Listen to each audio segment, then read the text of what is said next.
going to kick this off by saying, I think we really started this process with Kimberly Jensen's talk last summer during Summer Skills Camp, because she talked about really the history of women voting in Oregon and the discrimination that existed then.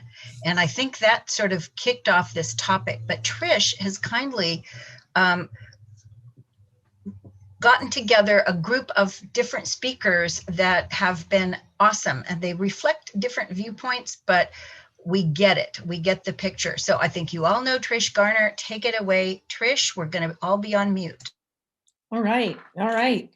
Well, guys, welcome. It is truly a pleasure to see these faces. I'm going to even, take a look at the other set of squares here. Are we squares? Anyway, I'm going to just get right to it. I'm going to introduce Faye. I'm going to talk kind of quickly because the information that she gave was so interesting, and I want to leave her a chance to, take the stage. So Faye Stetz-Waters was always blamed for her twins' mischief. So even as a child, she has been a strong advocate for justice. What a beginning, guys. Faye has brought this passion for justice to her work in the United States Marine Corps, as a 911 dispatcher, and in the legal profession. She, of course, graduated from law school. That's the one paragraph I'm going to leave out, although she graduated with honors from her bachelor's degree in history. She went to Lewis and Clark Law School, but as an attorney, she helped bring justice to the hundreds of people she represented in Lynn and Benton County. Her clients were among the most vulnerable members of our community, and as an adjudicator, she was fair and decisive in her work, presiding over more than 5,000 hearings as an administrative law judge, a hearings officer, an equity associate, and a circuit court judge. Wow. Currently, Faye works as a senior assistant attorney general in the Office of the Attorney General with the Oregon Department of Justice. She advises the Oregon Attorney General on civil rights affecting people impacted by inequity. Faye manages the statewide bias response hotline, serves on the Governor's Council on Racial Justice, chairs the Bias Crime and Incident Steering Committee, acts as the supervising attorney for the Oregon CARES Fund for Black Relief and Resiliency, and participates in national work groups on labor, civil rights, and education. Not bad. Anyway, that's just fabulous. Faye, we're delighted to have you here. Take it away. You're going to be talking about bias and hate and what we're doing in Oregon about it. Thank you so much, Trish, and thank you everyone for being here. It's so wonderful to see your amazing faces. I've been cooped up in my house since last March, and I only sneak out in the middle of the night to go to Winco, when no one else is there. So some walks with my dog and to spend time in my small yard with my wife and I. So it's so good to see some different faces, and I love that, and I hope that everyone is safe and well. We made it through 2020, y'all. We did it. Not everybody did, though. So, there's a lot of work to be done here. My name is Faye Stetz-Waters, and I am the Director of Civil Rights at the Oregon Department of Justice. It's exciting work, and it touches on so many aspects of our agency. I collaborate in civil enforcement work with our Criminal Justice Division, our Trial Division, our General Counsel Division.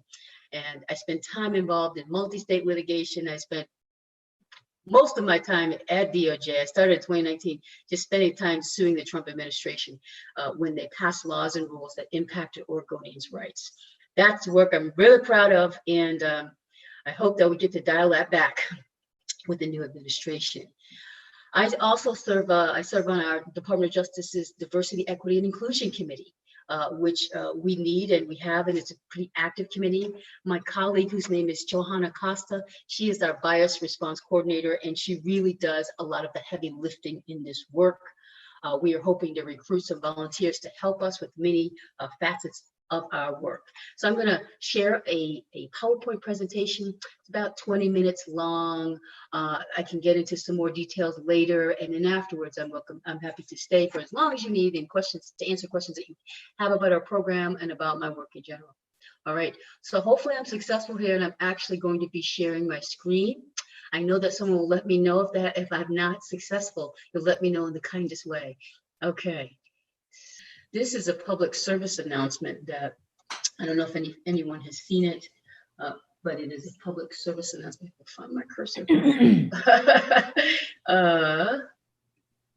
we go. Zoom, share. Here. It's captioned, so if you can't hear it, you can read along.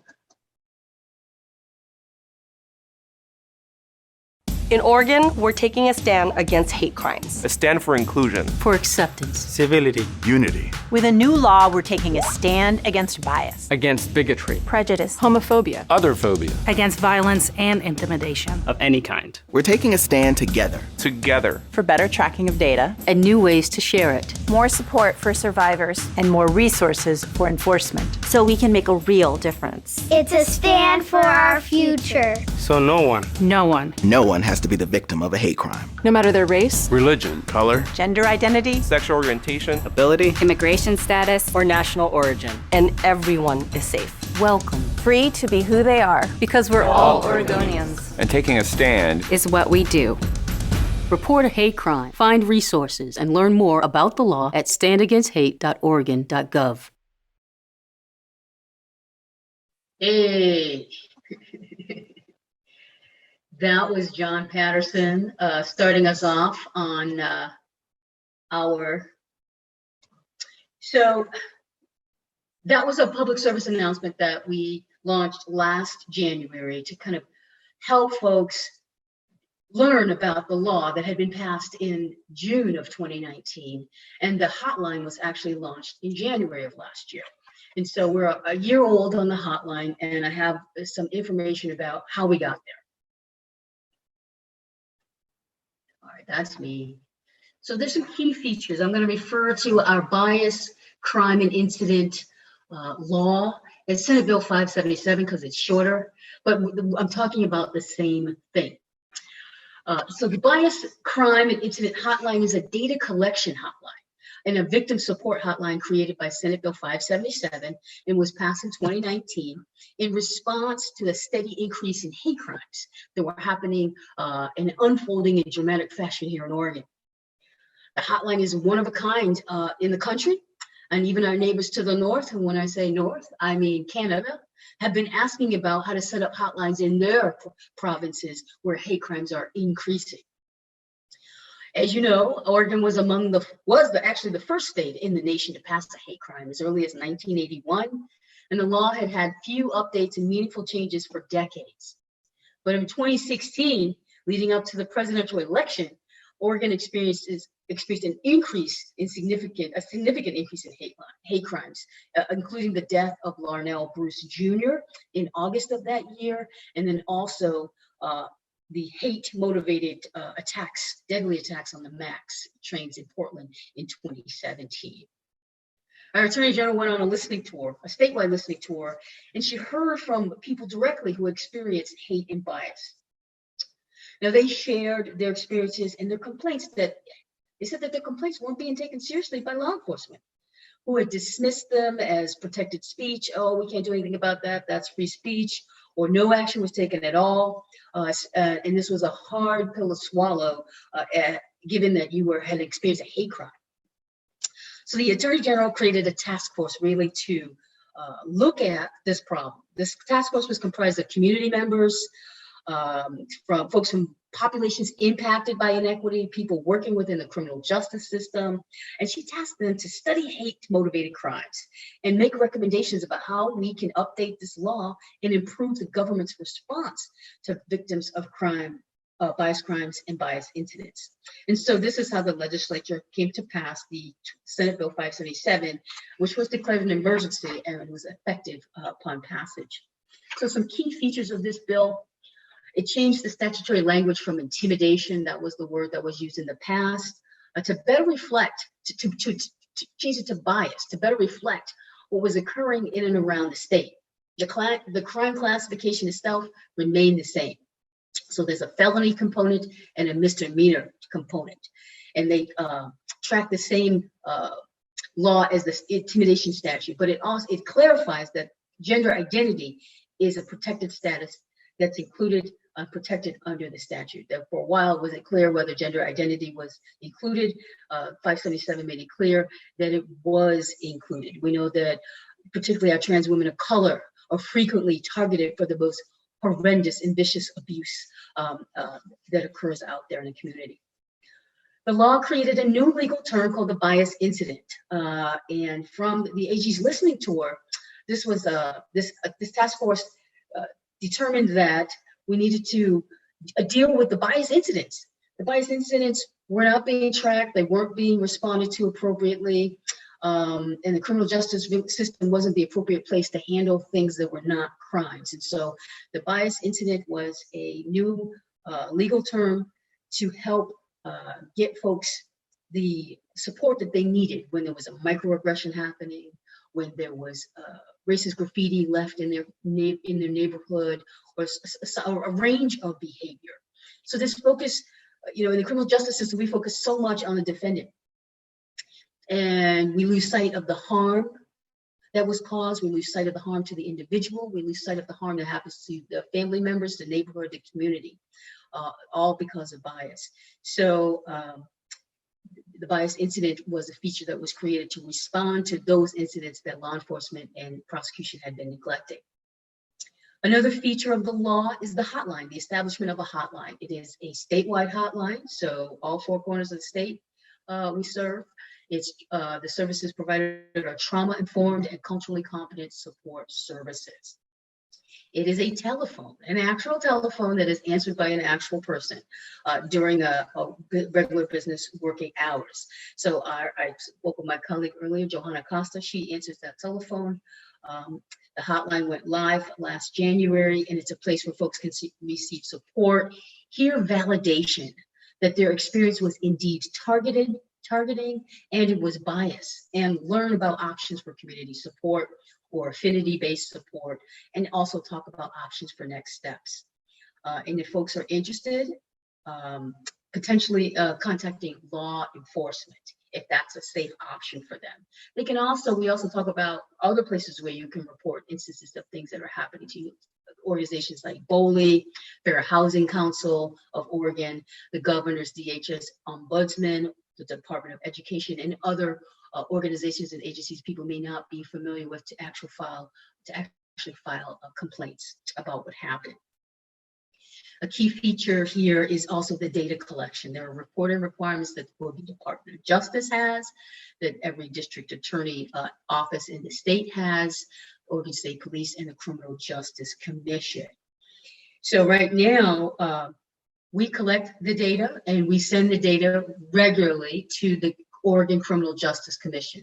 If you've not heard of the Oregon Criminal Justice Commission, it is an amazing organization. These folks are research and data experts. They know how to compile and analyze data that's been collected to make recommendations and draw conclusions from what's been submitted. So they have the task of taking all of the data that we have collected and compiling it in a usable format. And I'll show you later on, we have a data dashboard where you can click on your own county and you can see how many hate crimes or bias crimes were reported to the hotline. You can go further down and you can dig in and see what types of things were complained about, but you will not find anyone's name. All of the data has been aggregated, and so you do not know who is this, protect people's identity, so that you can find out what happened to folks, what's been happening in your community, and you can maybe form teams, respond, and figure out ways how to support people. So all the district attorneys' offices in the state will be coming online in 2022. Right now, we just have 3 counties that are in a pilot program. That's Lane County, Benton County, and Multnomah County. The district attorneys in those offices are now tracking data that they have to share with the Criminal Justice Commission about what charges were brought and presented for prosecution, what cases were issued by the DA, what charges were indicted, what the sentencing enhancements were requested by the DA for bias crimes, what sentences were imposed by the judge, including conditions of supervision if they get probation, and any and all charges around bias to which the defendant pleads guilty or no contest to. And then certainly outcomes of a trial will be tracked as well. So this will be the first time that the state of Oregon has a picture of how the district attorneys are handling these cases, what the outcomes of these cases are, and whether there is recidivism, whether someone who has been guilty of a bias crime, who's been placed on probation, commits another bias crime. So this will be really useful information. The hope is that the Criminal Justice Commission will compile all of this data from us, from the law enforcement, and from the DA, and present it in a report to the legislature, to the governor's office, and to the attorney general to help make recommendations on how to improve the law where it's needed. So I'm going to talk a little bit about bias crimes. So what are we talking about? Bias crimes I think it's important to kind of educate the community about what a bias crime is.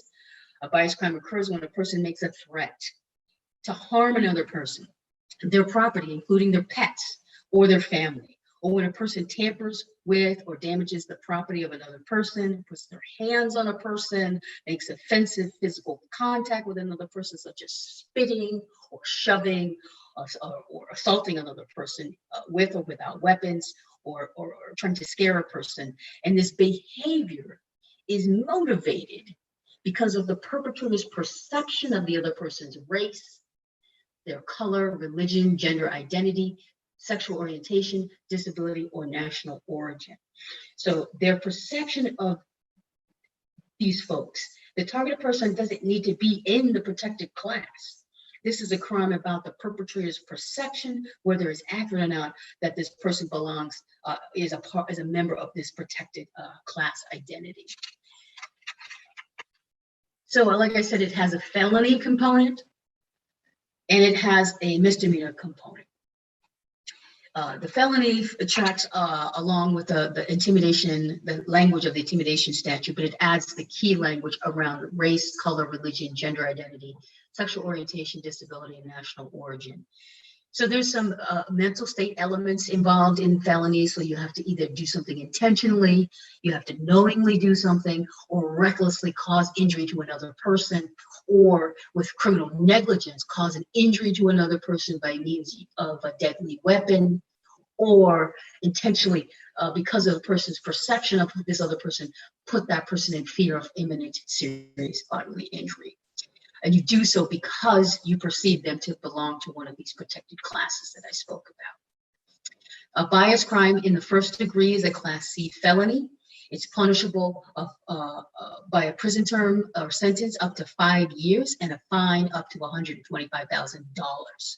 So it's pretty serious, and the harm that was caused was serious. And this is a deterrent for folks engaged in this type of conduct. So you might ask how the legislature determined that only these 7 protected classes warranted inclusion into the statute. What about the other protected classes, like age or statuses, like housing status or your political affiliation? We saw a lot of that. Why were they excluded? Well, the decision was made to include these because after the listening tour, after the hate crimes task force, after reviewing the crime statistics that are reported annually and hearing public testimony, all of that demonstrated that the greatest need was here, and these 7 identities are the ones most targeted by bigots. I mentioned earlier there's a misdemeanor component. Essentially, this is a bias crime in the second degree. A misdemeanor occurs when a person tampers with the property of another. So imagine if your Black Lives Matter sign was removed, ripped up, and set on fire in your front lawn. Somebody's tampered with your property, knowing full well they had no reason to believe they had such right to touch your property.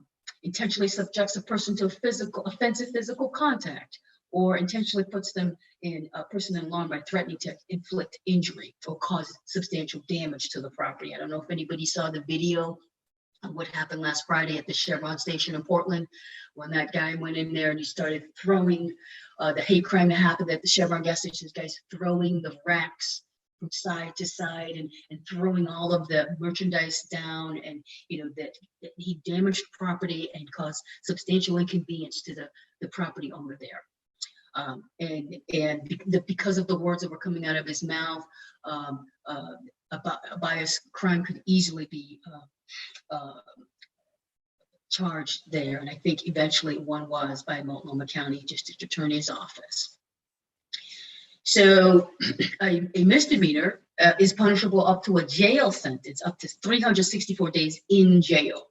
They don't go to prison, they go to jail, stay in the community, and a fine up to $6,250 for these types of violations.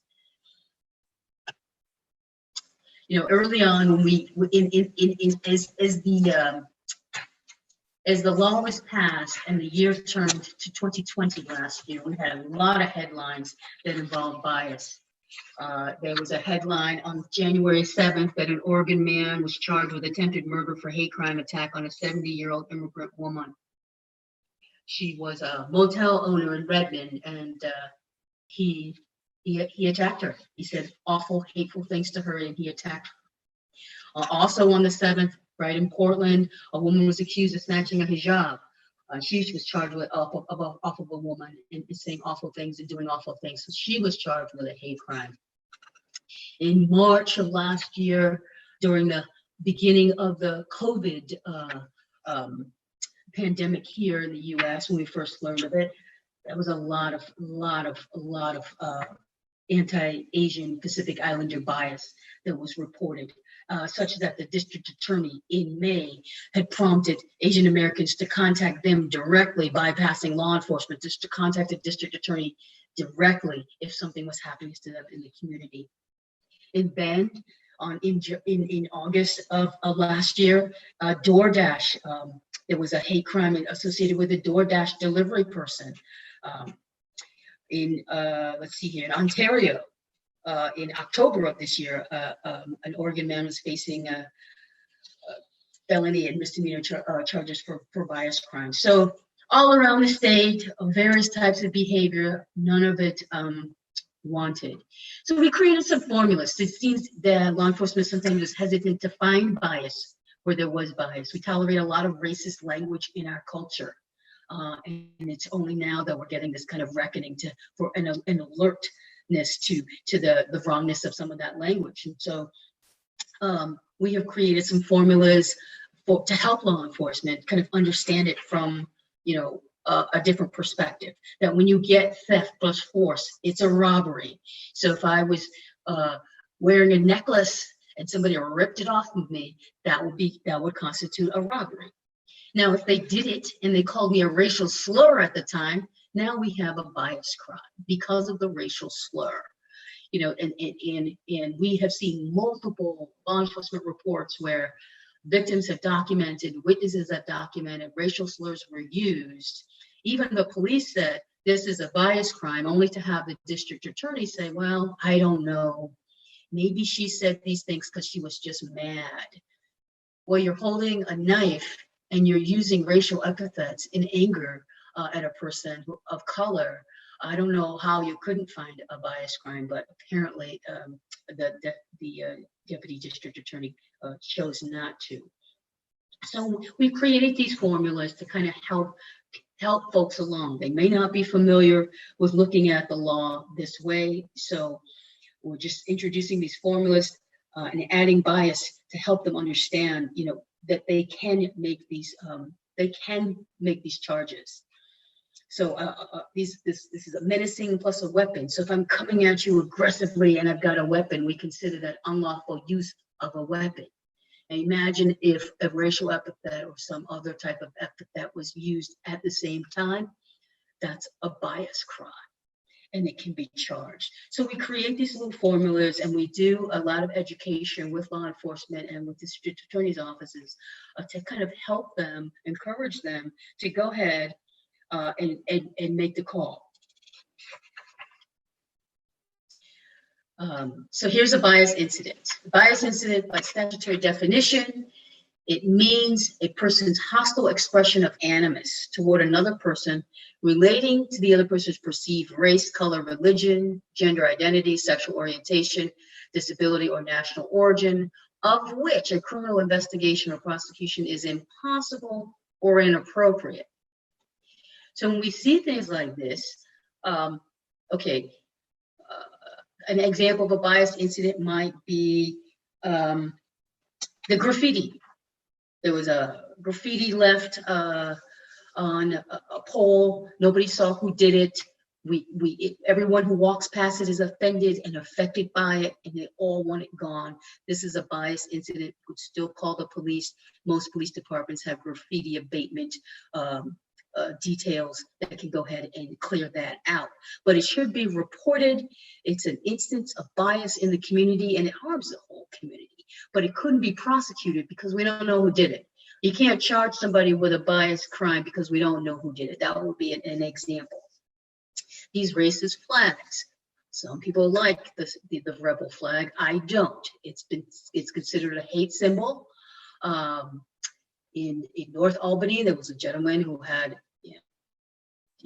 this flag all across his house. Anytime I had to sneak out of the house and drive past this thing, I would turn the other way. It's so offensive. People contacted the hotline about it. They said, this is offensive, this hurts, and I'm impacted by it, and we would support them. So microaggressions at work, people reported microaggressions at work, people using racially charged, anti-LGBTQ language at work, questioning, where people are from, that telling them to go back to their country. Those types of incidents, those are biased incidents. We've had them in the housing setting. People have been refusing to serve people in a business. During the height of COVID, there were folks in Eastern Oregon who refused to serve people who looked different from them because of racism. And so there are lots of avenues to pursue because of those kinds of things, but law enforcement was not coming out to complaints like that. But folks who had those types of incidents happen to them are worried as a result of them, want to safety plan and work with us to make sure that they're not alone in this, because they feel very alone when law enforcement doesn't show up or doesn't respond in the ways that are expected. So one of our challenges is to kind of ensure that law enforcement makes a referral. When you have a bias incident, under the law enforcement is required, and law enforcement includes the district attorney's offices, required to refer victims to a qualifying local victim service or the bias hotline. My colleague and I are in the process of identifying qualifying local victim services in each community. As we are charged with finding culturally competent services, we have to dig even further. As you can imagine, some of those resources are few and far between, depending where you are in the state. And so we have to build them. The people are helping us, the people of the community are getting trained and helping us build them. So we are in the process of that work. In the absence of a local qualifying victim service, the requirement is to make the referral to our hotline. Boy, I wish that was just that simple. But just yesterday I was on a phone call with local law enforcement who had no idea how that they would handle a bias incident. I was running a scenario by them. As it had turned out, we had even mailed them resource cards to help them with what to do. But it is such a new area for them, or there's some other type of reluctance to engage in a conversation about how do you make that referral. It's not up to you. You might not want to. It's not considered best practice, or you might, if it's a Tuesday, you shall make a referral. That's the language of the statute. And this referral must be made if we are to fulfill the intent which was of the statute, which was to improve government's response to victims of bias. The referral has to be made. So if you're out in the community, hopefully you're not experiencing a bias crime. But if you are, you know someone who has, and a referral has not been made, ask the officer, do you know about the bias crime law? Do you know about the bias incident law that requires that you make a referral. Have you made your referral yet? You can help them. And once they know that the community knows, it's an extra motivation for them to do their job fully and properly. So we understood this early on, and so we created a suite of resources for law enforcement. It's called the Law Enforcement Toolkit. It's there's a link to it on our website, and we knew it's a new requirement. We knew that the hotline had only been up since last January, and 2020 was a year marred by a crisis upon compounding crisis in which law enforcement had to respond. So we thought law enforcement might need some tools to help them respond better to bias, because we need them to exercise their full role as a key player in how the government responds to bias crimes and incidents. Historically, the approach had been, sorry, nothing we can do, free speech. Now there's a new law, and there is more that they can do. So we help them with the response by creating these tools. The Law Enforcement Bulletin explains the criminal law and the criminal incident laws, the criminal bias and criminal incident law clearly.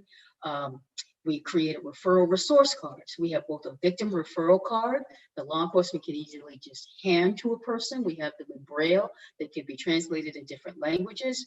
We also have a resource card for law enforcement.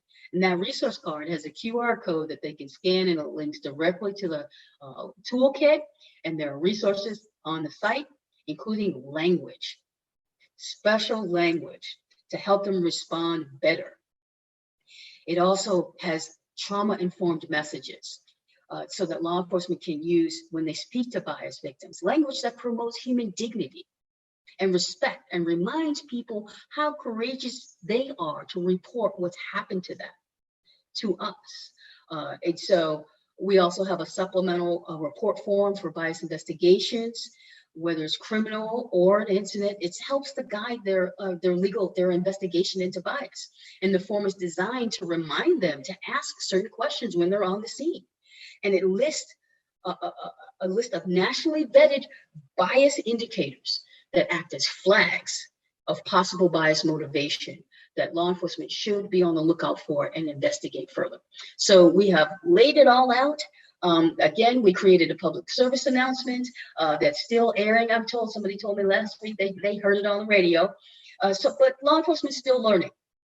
And we hear on the hotline that some agencies are not responding in the manner that reflects the respect and dignity that our crime victims' rights laws provide.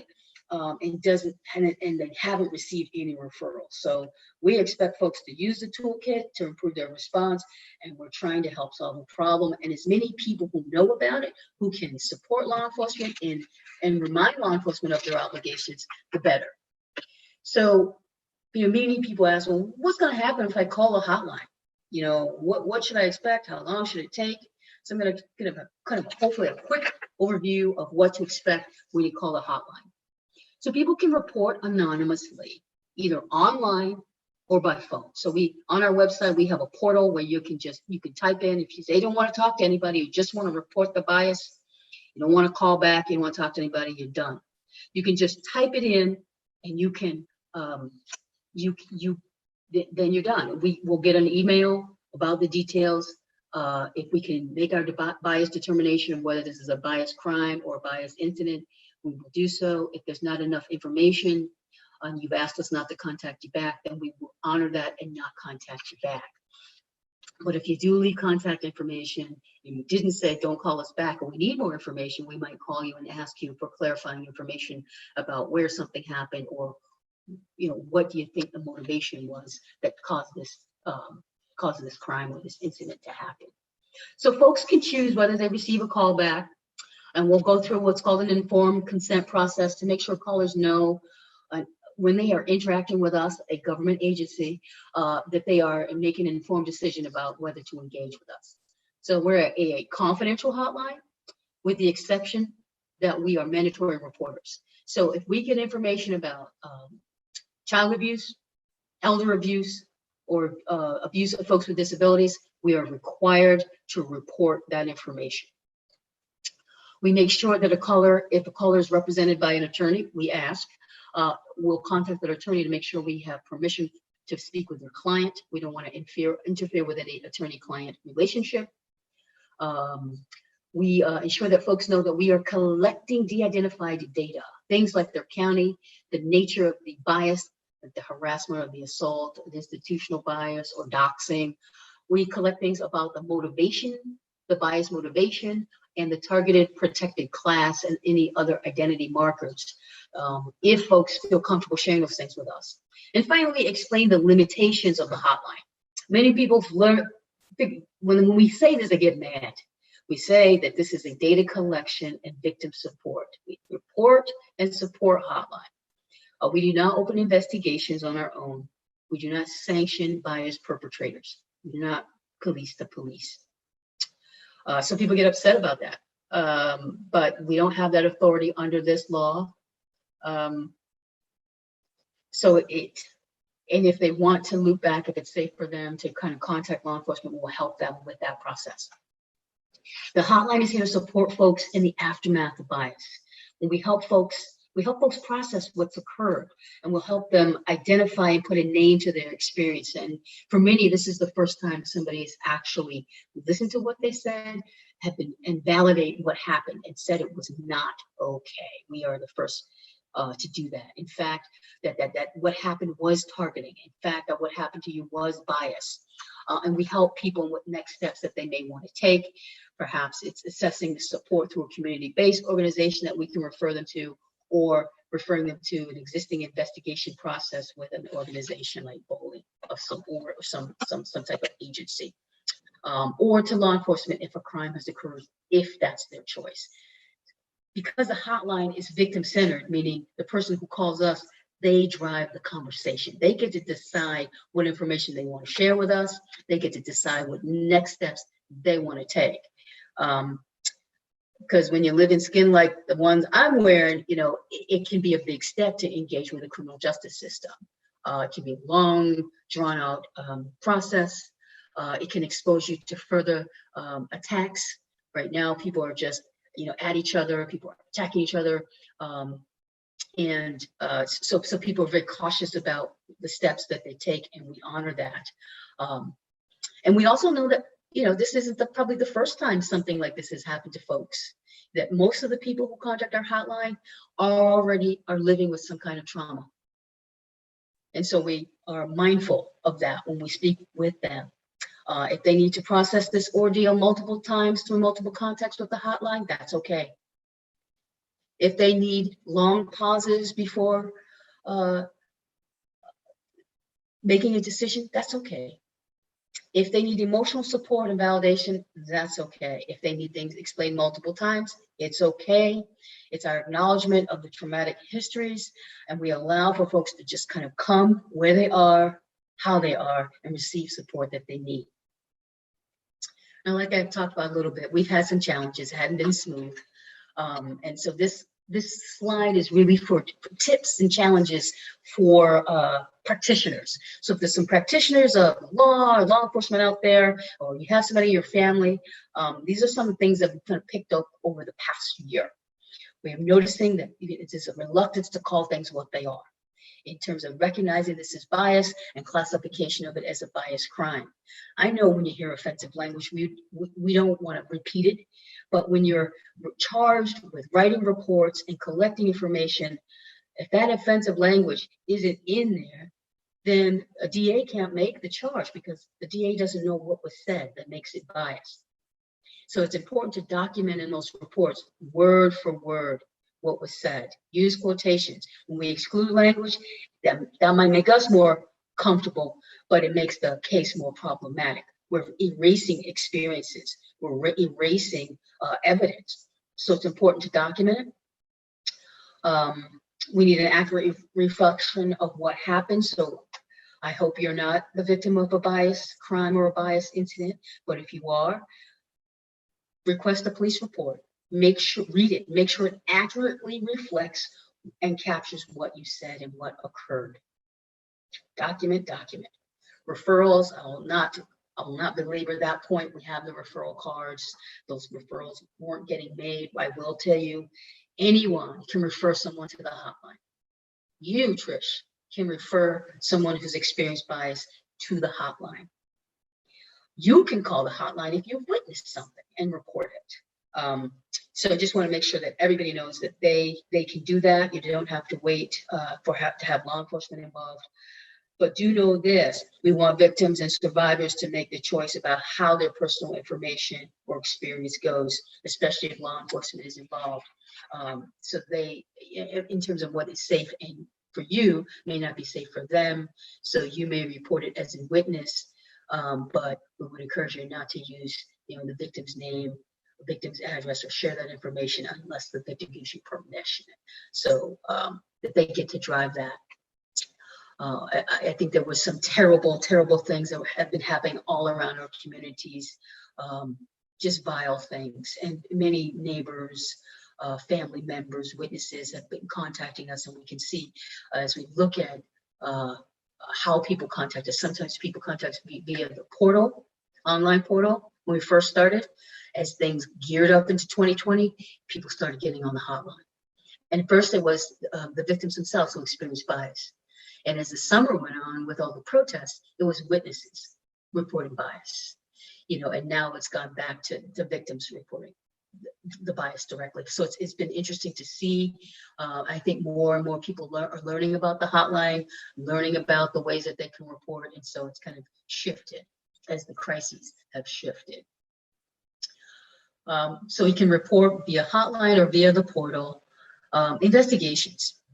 The investigation should be thorough. We're finding that there's very little investigation done about these things. We have had folks who have been courageous, reported things to law enforcement only to find the case is still open.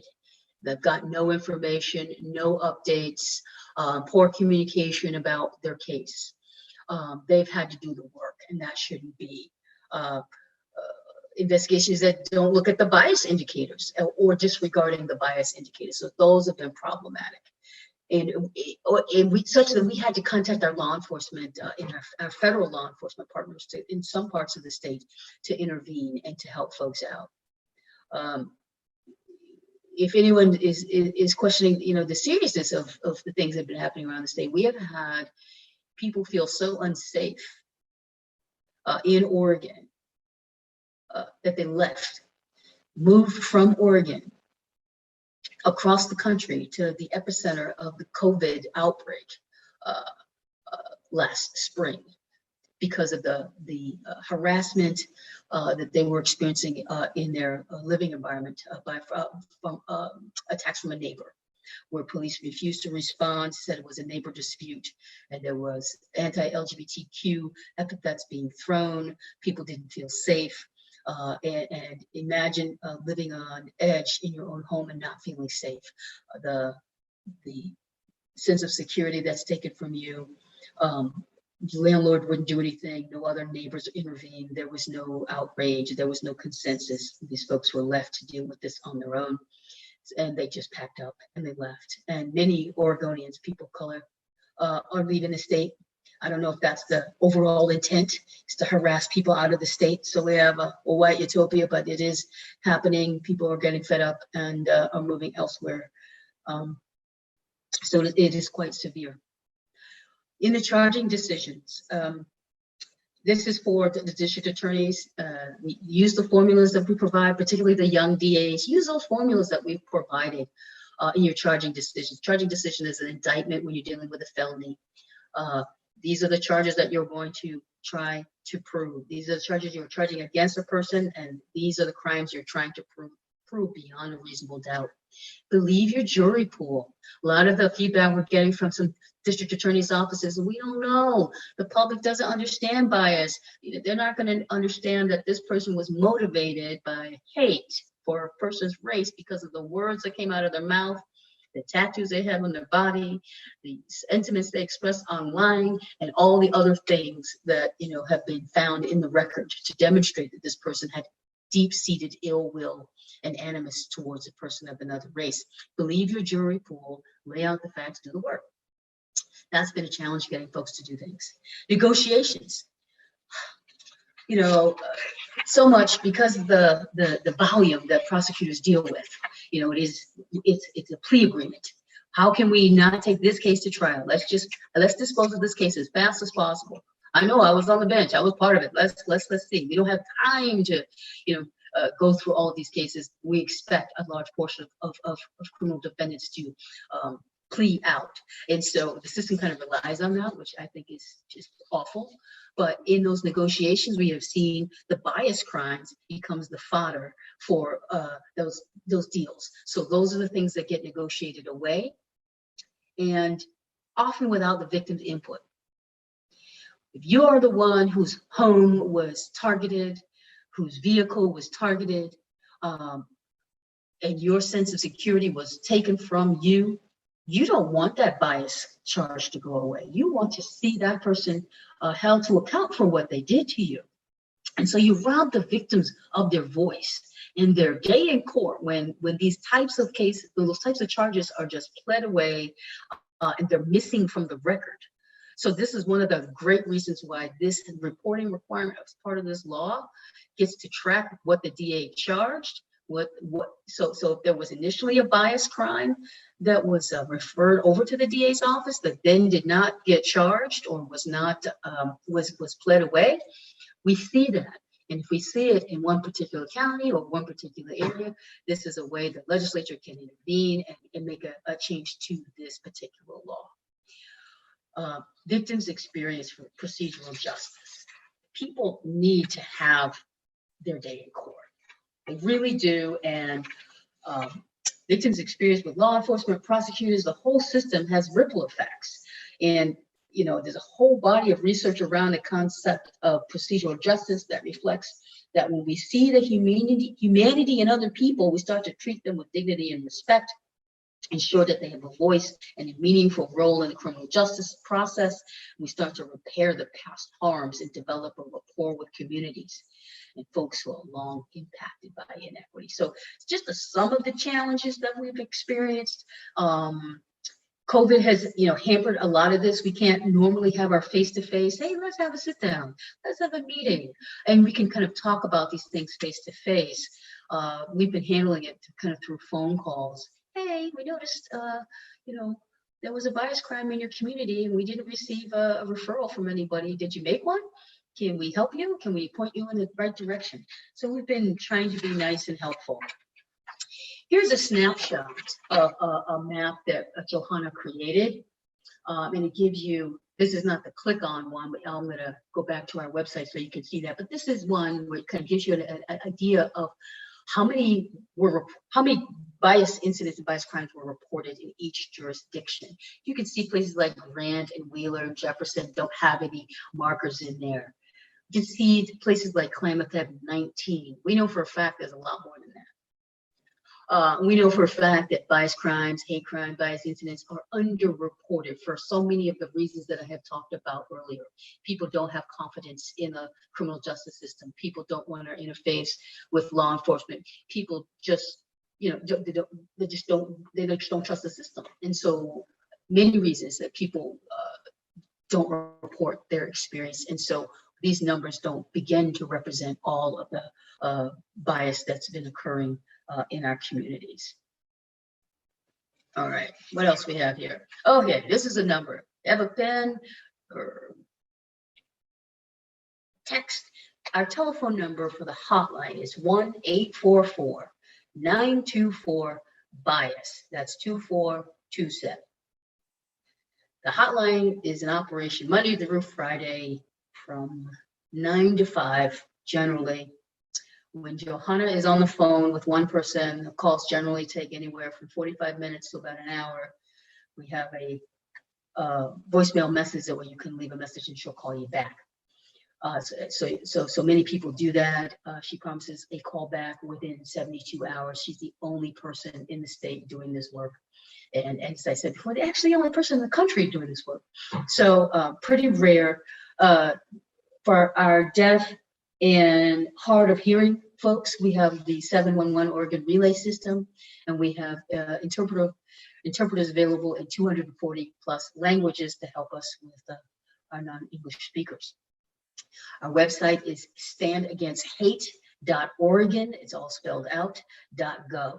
There you can see many of the links that I've talked about. On the left-hand panel, we have our data dashboard.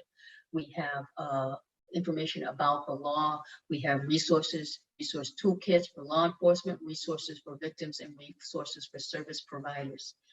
Our hope is to make that webpage a little more robust so that we can include testimonies from folks who have engaged in our services, who from law enforcement who's doing it well, so we can spotlight. Our hope is to spotlight law enforcement agencies that are doing it the right way, so we can give a nod out and reflect the kind of behavior that we expect from the whole law enforcement community.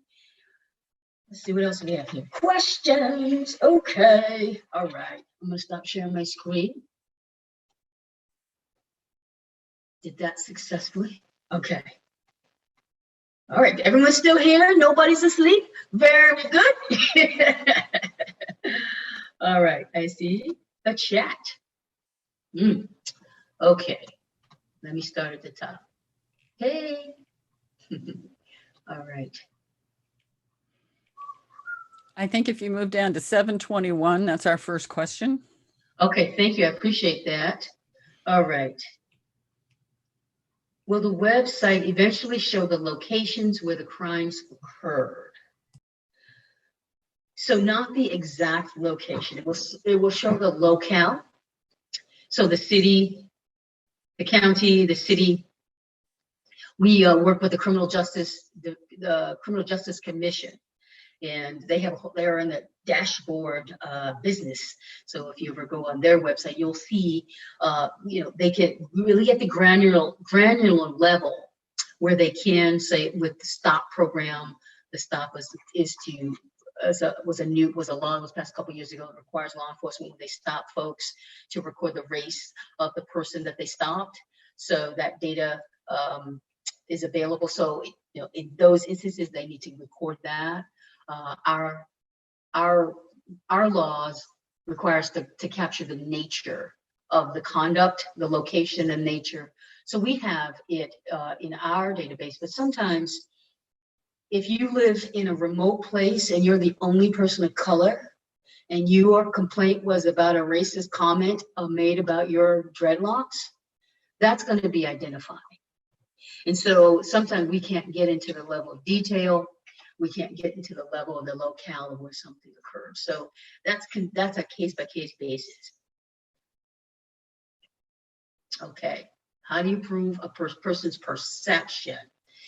Great question. So we are asking the victim from their perspective, what do you believe the person's motivation was? Did the person come up to you, for example, in the anti-Islam statements that were made by the gas station attendant? You get a glimpse for what was on this person's mind by the words that they said, by the demeanor, by the images that they're wearing, about many things about the character and the way they're behaving. So that's how we get at how do you prove a person's perception. What were they saying immediately before, after the awful thing that they said? How long did they continue saying it? How aggressive? What was their animation around it to get at, is this, so one of the reasons we put in our rule, no matter how calm or animated a person is, you can express animus even if you're calm. It's your word choice. There are so many subtleties. And so, these are some of the things we're trying to help law enforcement look for. And it is nuanced, and it's a good question. Are there tests available that could be given to police to determine one's biases before they are hired? Is anything being done to work toward this goal? Great question, Marilyn. There are tests. There's implicit bias tests, but I don't know that there's a bias test.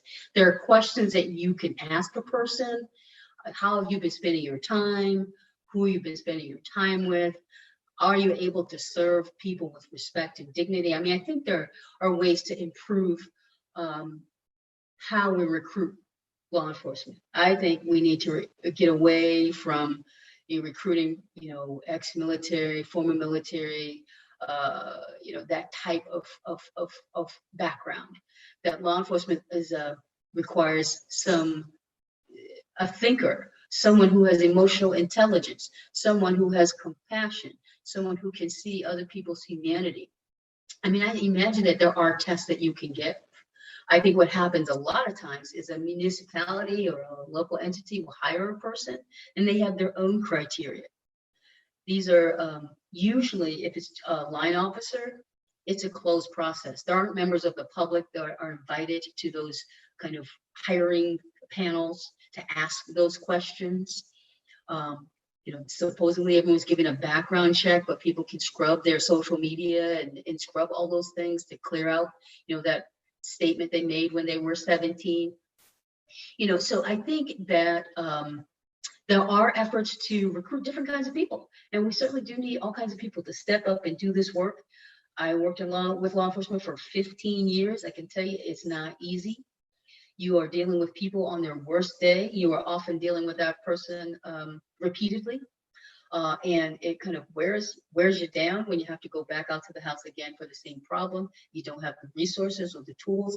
And some people say you're not the right person to do that work. I do appreciate what some communities are doing in partnering with mental health professionals and going out in teams to some scenes, because if you're experiencing a mental health crisis, you shouldn't end up dead at the end of that encounter.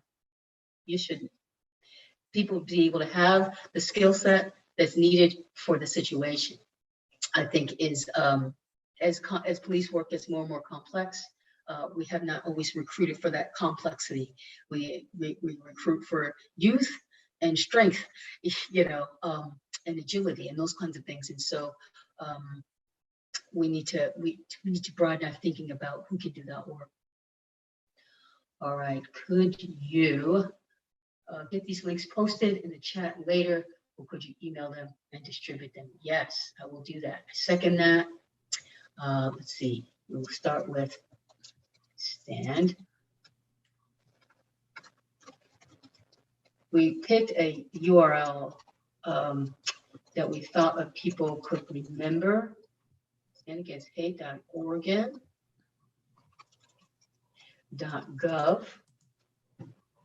And that will get you into our webpage, and you'll be able to see all of the interesting things that we're doing. Let's see. Let me get I lost my spot. Okay, generally, second. I post the slides on video. Okay, got it. Perfect. Thanks. What do you mean by doxing? Okay, doxing is a short term for documents. Taking all your documents that you have online from the tax department, from your bankruptcy, from your yearbook.com photos, and taking all of your information that you have put out on social media and part of the public record, and putting them online in these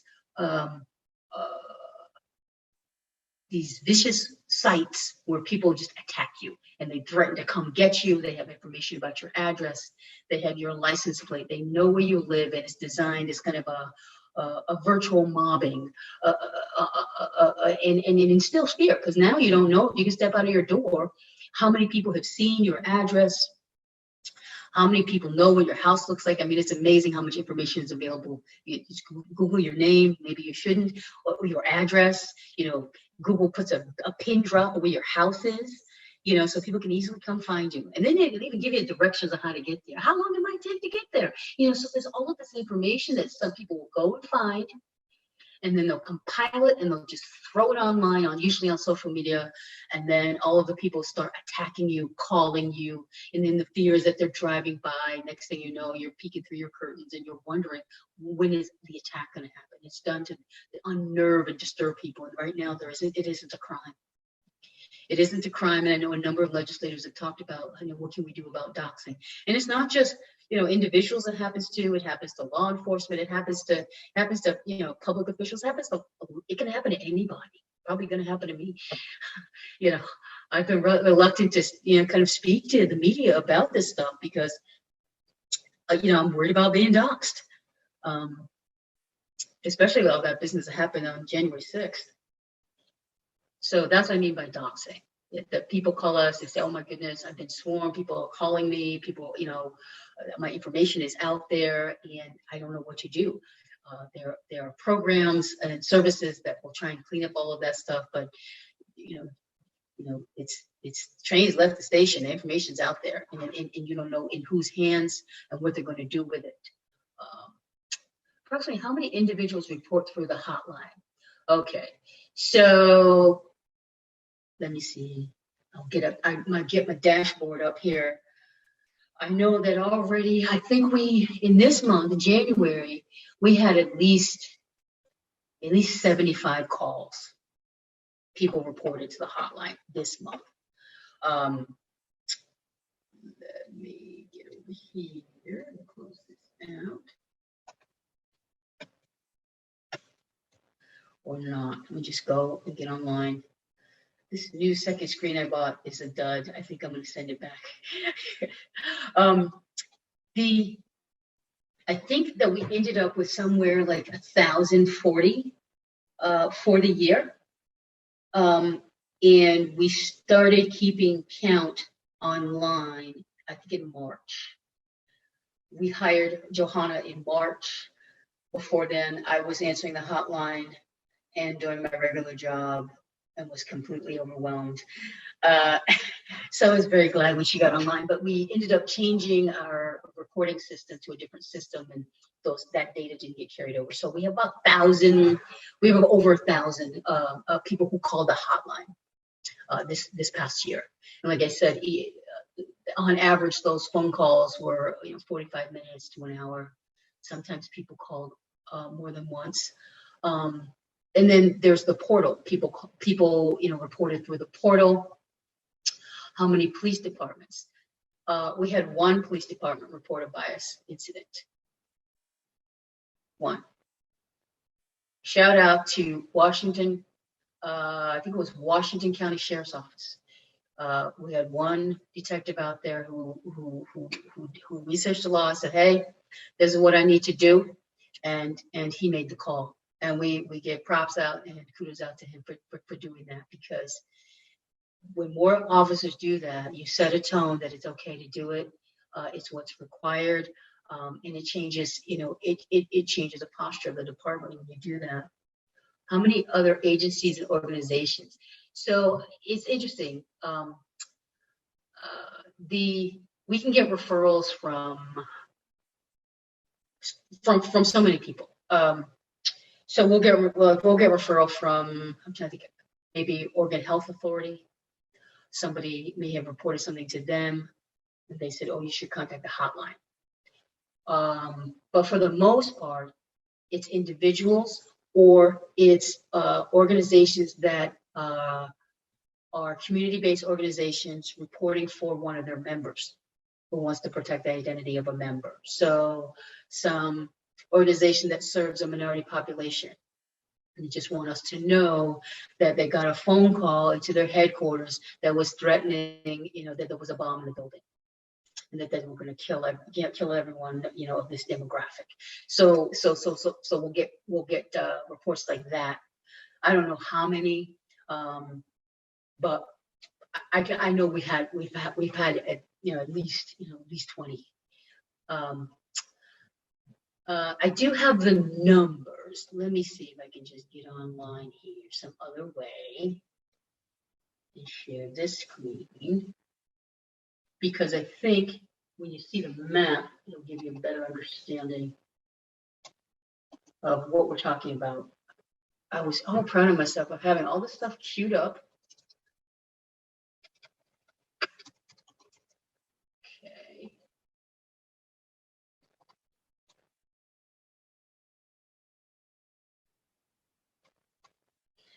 Share my screen here for a second.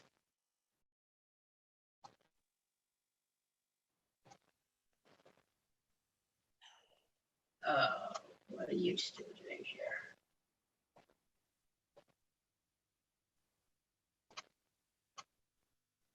Don't look at all of those. Let's see here. There we go. So, hotline data.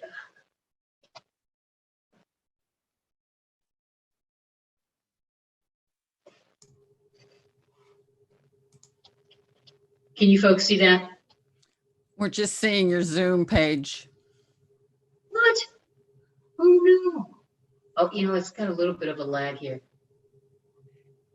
If I may, I'm the one Yes. that asked that question. I think you've answered it.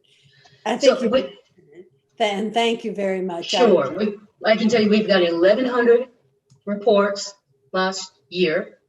We had 91 calls per month. Most of the conduct was, let's see, we had 608 bias incidents, 295 hate crimes, bias crimes. In 80 instances, we were unable to determine.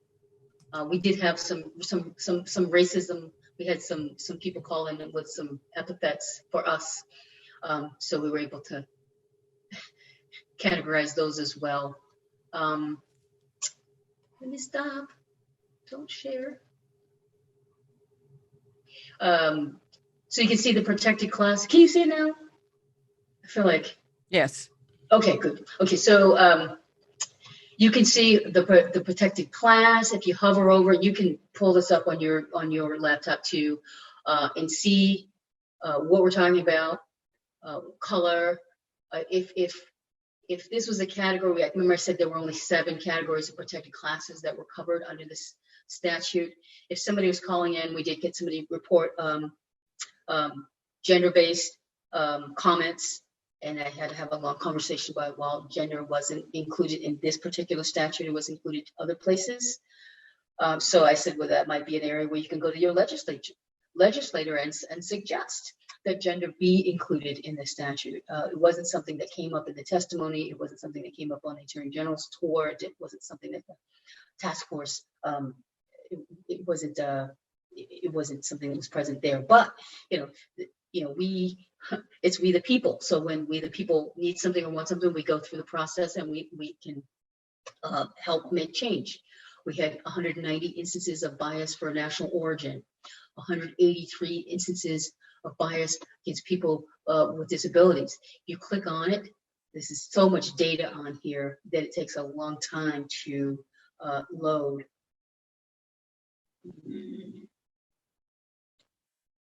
Did it load? Did not load. Maybe it's over here. My little box of people is in the way. And I need to move it over here. Okay, so it's on this side. So 82 people with physical disabilities reported bias, 66 people with a mental disability reported bias, and then a disability that was not specified, 59. So you can drill down into each one of these areas and see more detail. This dashboard, we have victim services, we have a link. We have bias incidents, we have a link, and we have bias crimes. So you can look at the different snapshots of things that have been reported, and you can click on a year, a month, so it can go back into April. It can show you that in April, it looked completely different than it did in the summer. Let's see, can't even remember where I am.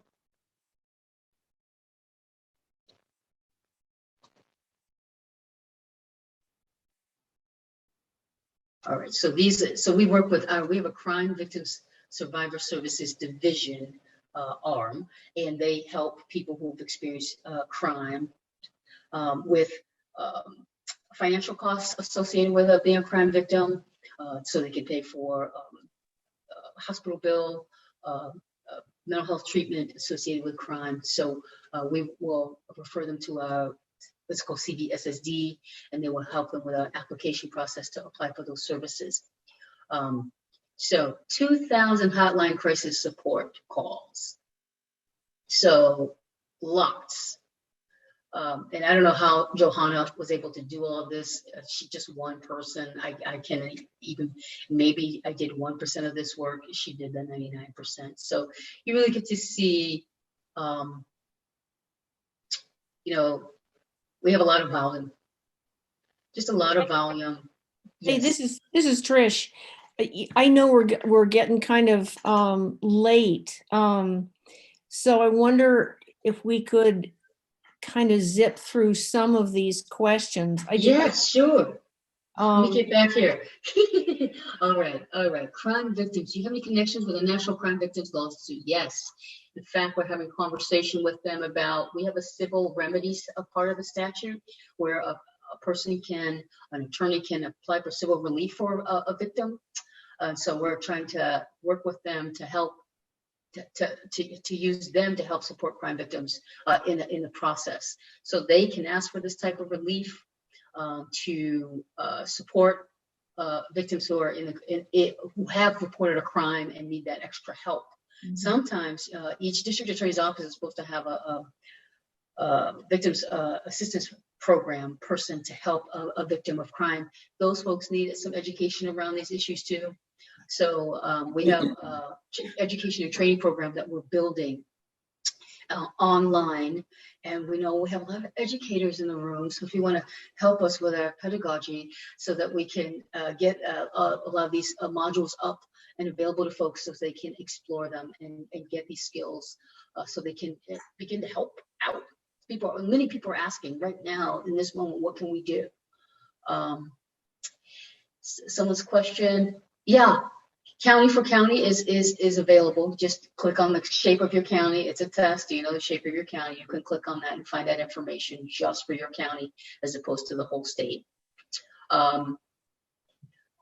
Most of these are race. Yeah, again, this type of bias that we're experiencing, it is what is observable. The color of your skin, texture of your hair, you know, the apparatus that you use to get around, where you express your faith and how you express your faith. So things that people can see are, but they're mostly racial targets, and it's mostly anti-Black. And it's interesting, through the summer, there was a lot of anti-Latinx.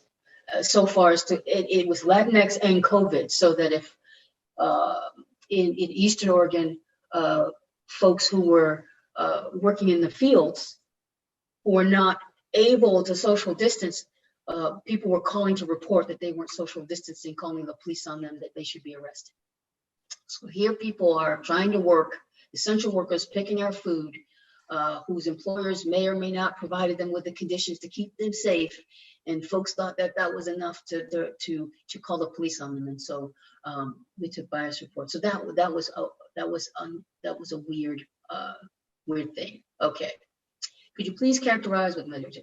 Thank you very much. I'm going to spend some time on the website. How long did it take this law to get passed? One legislative session, it was pretty fast for the legislature. I think it was introduced in the spring, early spring of 2019. And there was a lot of testimony, went through a lot of hearings and that sort of thing. And it was signed in mid-June. So fairly quickly, but there was a lot of attention and intensity on it. So a lot of community-based organizations saying, support this, support it now, what are you waiting for? So it moved pretty quickly.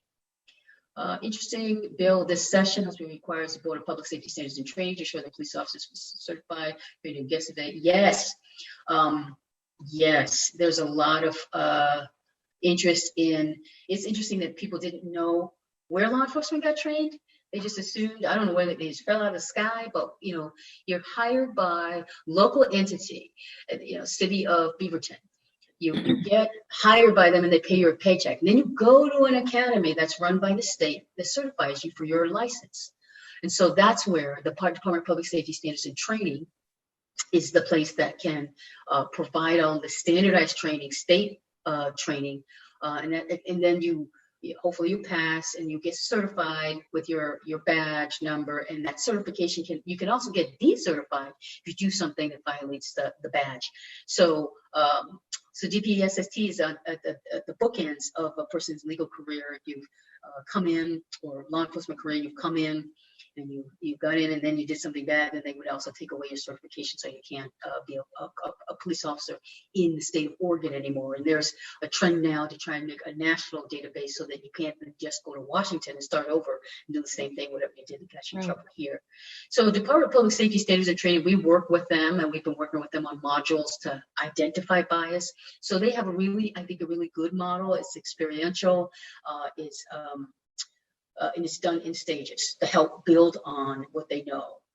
And then their peers kind of critique them, and they get feedback in the moment, how you could have done this better, you failed to ask this question, this was biased, and you totally missed it. So DPSST is doing a really good job there, and I'm glad to see that they're expanding that to perceived gender of the victim, because there's a lot of education that needs to happen there as well. So they went through the National Guard at the inauguration to filter out the white supremacists. What could we do to get the same type of filter applied to our local and state law enforcement? You know, I think that we have something like that.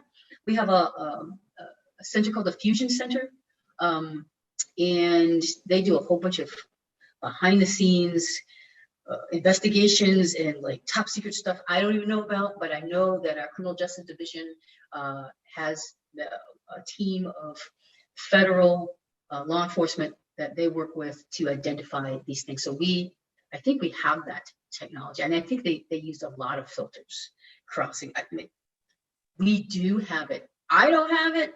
You don't have it, but the Fusion Center has it. Well, yeah, that is a huge number. We had a lot.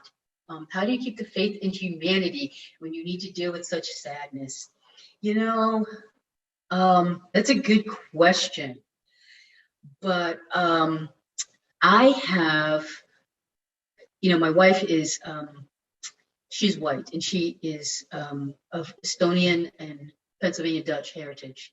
And she has a dark outlook. She has no faith in humanity whatsoever. You look at her, she looks so sweet. She's always telling me I have a good heart. I try to believe that we are oriented towards good, and that good people must step up to make sure that orientation is set well. So that's what keeps me motivated and keeps me going. That I believe in the common good. I've always worked in public service. I think when each of us gives all of our skills towards working towards improvement and working towards to see other people's humanity and try to understand other people's situation, we can always be better, and we can be better when we understand that our racism is not only a health. It has, you know, it's causing poor health, it's causing poor economic outcomes, it's causing so much harm. You know, people take their talent elsewhere, and it's leaving us in the lurch that we have not done well by people of color. You know, we have been intolerant of other people's faiths that we don't understand. I forget the name of the syndrome when people think that they know more than they do, and then they act on it. You know, we suffer from that greatly. You know, we need to take the time to get to know each other. And we need to read books of like The Opposite of Hate to recognize each other's humanity again. I think social media is damaging. It is a potential for so much good, but it is so damaging that the hateful sentiment has extra reach now. Before you had to meet face to face in public and share your little nasty thing, and now you can do it online. You can do it, and you can build, and you give a sense and a presence that it's much greater than it is, and that emboldens people. And so I think good people need to stand up and act. I think when something is wrong, it needs to be said, and then let's talk about how can we make it better. How can we improve a situation? How do we get at the root causes of these feelings? And make no mistake, there are some just diehard racists who think that they are supreme by virtue of the color of their skin. And I would ask us, how much have we lost in that endeavor of wanting to be number one? In the overall scheme of things, what difference does it make? It's just a number. You know, we have to treat each other. How many, you know, I need to be number one. Somebody took my place in line. Somebody took something that I was supposed to get. You know, this idea that you should get something just by virtue, you know, of who you are, I think we kind of need to put that aside and just say, hey, like I said, I feel very lucky to be able to take the career that I've had and move it in this direction to do this work. So there are a lot of things that keep me afloat, taking care of myself, eating well, seeing my friends, doing good work. I think we're trying. We may not have all the answers, but I think part of it all is to learn and do, and maybe relearn, which is maybe just as important. But it's because of people like you that we feel inspired. And yes, there's so much out there, but we are here together as human beings trying to make lives better for everyone, for the entire community.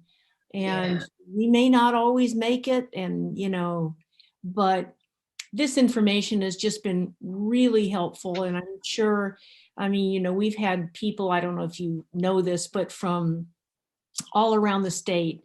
And I have this feeling that this information is going to be presented in, our branches. By the way, this is something we need to be thinking about.